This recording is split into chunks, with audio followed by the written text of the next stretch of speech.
안녕하세요. 비즈니스 포스트의 남희영 기자입니다. 오늘은 롯데쇼핑의 얘기를 한번 해보려고 합니다. 롯데쇼핑이 변하는 것을 저만 느끼나요? 롯데쇼핑의 3분기 실적 발표를 놓고 한 증권사 분석 리포트의 제목입니다. 롯데쇼핑은 정말 나아지고 있을까요?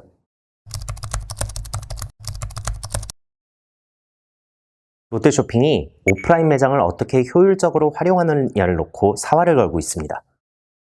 롯데쇼핑은 3분기 실적 발표를 하면서 각 사업부의 2022년도 전략도 함께 내놨습니다. 실적 발표에서 미래 사업 전략을 내놓은 것은 이번이 처음입니다.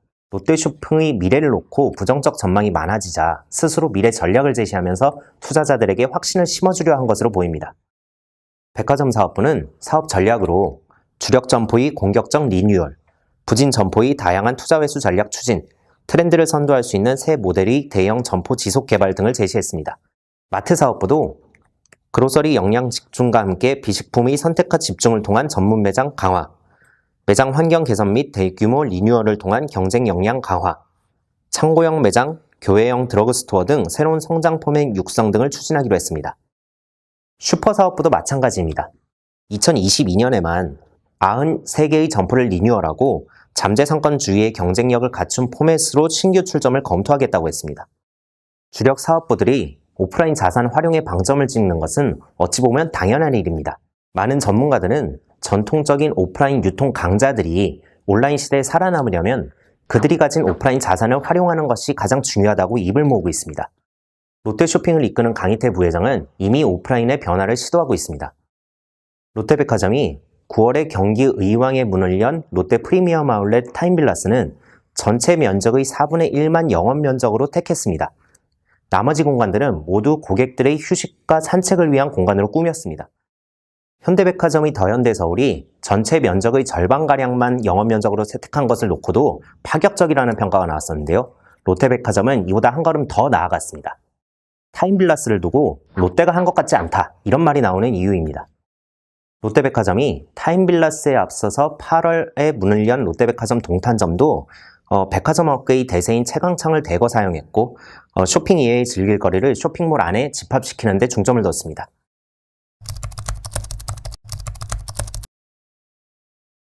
롯데쇼핑의 상황은 좋지 않습니다. 전체 매출의 3분의 2가량을 차지하는 백화점과 마트, 슈퍼 등의 주력 사업부 매출이 전반적으로 부진합니다. 롯데쇼핑은 백화점 사업에서 1분기부터 3분기까지 매출 2조 530억 원, 영업이익 1,430억 원을 냈습니다. 2020년 같은 기간보다 매출은 8.5% 늘었지만 영업이익은 4.5% 후퇴했습니다. 이른바 보복 소비 문화가 퍼지면서 해외 명품과 생활가전을 중심으로 소비가 늘어난 덕분에 매출이 늘었지만 희망퇴직 관련 비용으로 영업이익은 오히려 줄었습니다. 마트 사업부와 슈퍼 사업부의 실적도 나쁩니다. 마트 사업부는 1분기부터 3분기까지 매출 4조 3,810억 원, 영업손실 140억 원을 냈습니다. 지난해 같은 기간보다 매출은 7.8% 줄었고 적자도 지속했습니다. 지난 6년 동안 제대로 된 흑자를 낸 적이 거의 없습니다. 슈퍼 사업부는 1분기부터 3분기까지 매출 1조 1,260억 원, 영업이익 40억 원을 냈습니다. 2020년 같은 기간과 비교해 흑자로 전환한 것이지만 매출은 오히려 18.2% 줄었습니다.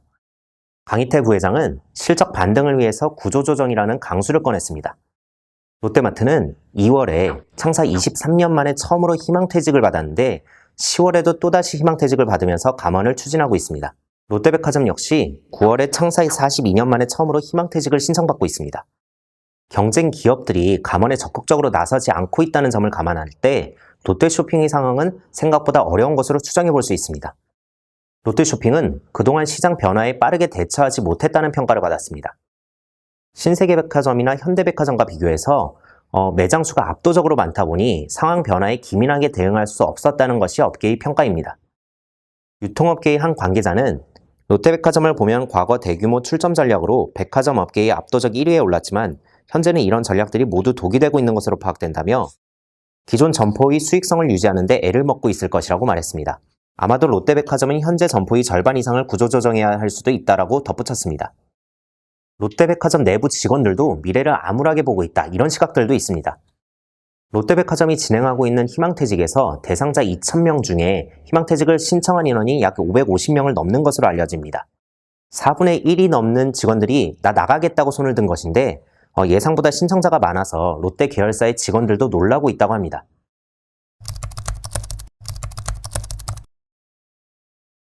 롯데쇼핑의 미래라고 할 수 있는 이커머스 사업부를 바라보는 시선도 낙관적이지만은 않습니다. 증권가는 유통산업의 주도권이 오프라인에서 온라인으로 넘어가는 것이 대세가 된 상황에서 롯데쇼핑의 미래는 이커머스 사업부에 달려있다 이렇게 보고 있습니다. 강희태 부회장은 우선 이커머스 사업부의 조직을 정비하는 데 심혈을 쏟고 있습니다. 이커머스 사업부는 롯데그룹의 통합 온라인 쇼핑몰인 롯데온을 운영합니다. 백화점과 마트, 슈퍼, 롭스, 면세점, 홈쇼핑, 하이마트 등 롯데그룹 유통 계열사의 온라인 쇼핑몰이 모두 롯데온에 집결돼 있습니다. 강 부회장은 8월에 백화점과 마트 등에 흩어져 있던 온라인 부문 인력들을 모두 롯데온으로 전환 배치해 이커머스 사업부에 한데 모았습니다. 백화점 사업부와 마트 사업부 등의 온라인 부문 인력들이 흩어져 있던 탓에 시너지를 내는데 굉장히 한계가 있었습니다. 이런 온라인 담당 인력들을 이커머스 사업부로 한데 모은 것은 효율적 체제로 조직을 전환한 것이라고 볼 수 있습니다. 반대로 말하면 롯데쇼핑 이커머스 사업부가 그동안은 비효율적으로 조직을 운영한 탓에 시너지를 내는데 한계가 있었다. 이런 점을 인정한 것이라고도 볼 수 있겠습니다. 나영호 이커머스 사업부장 역시 3분기 실적 발표를 통해서 직접 롯데온만이 할 수 있는 계열사 융합 서비스를 제대로 해보겠다. 이렇게 각오를 다졌습니다. 롯데쇼핑은 2020년 4월에 롯데온을 선보이면서 온라인 전환에 힘을 줬습니다. 출시 전부터 신동빈의 야심작이라고 불린 정도로 롯데그룹의 전사적 역량이 집중된 사업이었지만 출시 초기부터 삐그덕대는 바람에 소비자들의 호응을 얻는 데는 실패했습니다. 롯데온의 차별성을 소비자들에게 각인하지 못한 것도 롯데온 부진의 이유로 거론됩니다. 이커머스 시장에서 두각을 나타내는 기업들의 면면을 보면 특정 분야에서만큼은 다른 기업들이 넘볼 수 없는 압도적인 경쟁력을 갖추고 있습니다. 쿠팡의 힘은 로켓 배송에서 나옵니다. 마켓컬리는 새벽 배송으로 식료품 이커머스 시장에서 주도권을 잡았고 SSG닷컴도 이마트의 노하우를 활용해 신선식품 분야에서 두각을 나타내고 있습니다. 네이버는 최저가 비교라는 콘텐츠를 무기로 이커머스 시장에서 영역을 넓히고 있습니다. 하지만 롯데온은 롯데그룹 계열사를 한데 모으기만 했을 뿐 가격과 상품, 배송 서비스 등 어떤 분야에서도 고객들에게 롯데온을 써야만 하는 이유를 제시해주지 못하고 있습니다.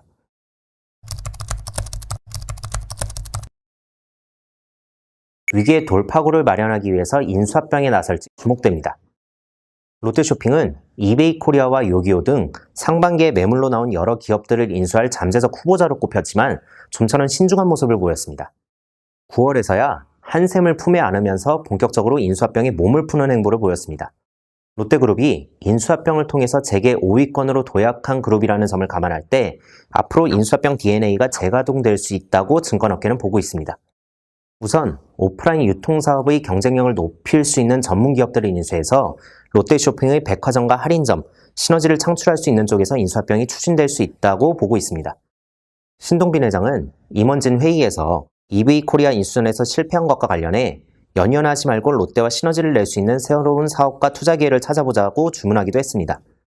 롯데쇼핑은 시너지를 낼 수 있는 매물을 찾을 수도 있지만 측면에서는 롯데지주의 도움도 받을 수 있을 것으로 보입니다. 롯데지주는 롯데그룹이 미래 전략을 ESG 경영혁신실에서 찾고 있습니다. ESG 경영혁신실은 헬스케어 팀과 바이오 팀을 신설하면서 신사업 투자 기회를 엿보고 있는데 롯데쇼핑의 경쟁력 강화를 위한 매물 검토도 언제든지 이뤄질 수 있습니다. 롯데쇼핑은 자체적으로 롯데온의 전문관 체제를 강화할 수 있는 인수합병 매물을 찾을 것으로 전망됩니다. 롯데온의 움직임을 살펴보면 버티컬 플랫폼을 강화하는 데 초점이 맞춰져 있습니다. 4월에 그로서리 특화 전문관인 푸드온을 론칭한 데 이어서 스타일온, 명품온 등 각 카테고리별로 전문관을 열면서 전문몰이라는 차별성을 두는 데 주력하고 있습니다. 실제로 롯데쇼핑은 2분기 컨퍼런스 콜에서 그로서리 측면에서 단기간에 점유율을 올릴 수 있도록 스타트업 대상으로 인수나 제휴를 검토하겠다고 말하기도 했습니다. 이커머스 시장에서 규모가 꾸준히 증가하는 식료품 분야에서 주도권 싸움을 좀 더 확실하게 하겠다는 의도로 엿보입니다. 나영호 사업부장 역시 2022년에는 품질 중심의 그로서리 서비스를 통해 기존 열세였던 마트 온라인 사업을 반전시켜보겠다, 이런 목표를 세워놓고 있습니다.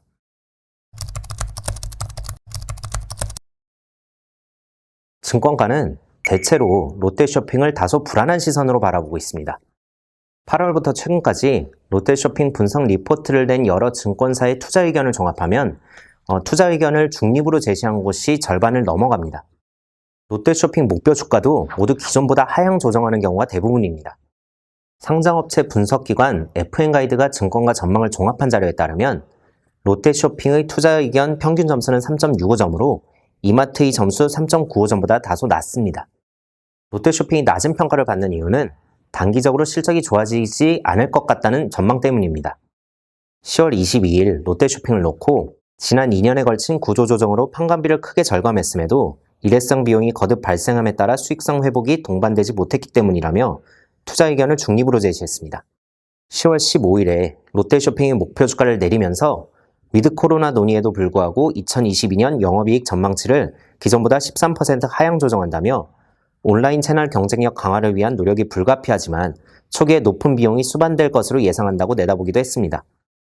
미래전략 부재에서 원인을 찾는 의견도 있습니다. 미래에셋증권은 9월에 롯데쇼핑을 놓고 롯데온으로 계열사 온라인몰을 통합했지만 여전히 뚜렷한 전략이 부재하다며 시장의 관심이 뜨거운 온라인 내에서 후발주자의 반열에도 오르지 못하는 행보가 리스크다 이렇게 지적하기도 했습니다. 치열한 경쟁에 합류할 수 있는 구체적 방안과 행보가 제시돼야 주가 재평가가 가능할 것이라고 말했습니다.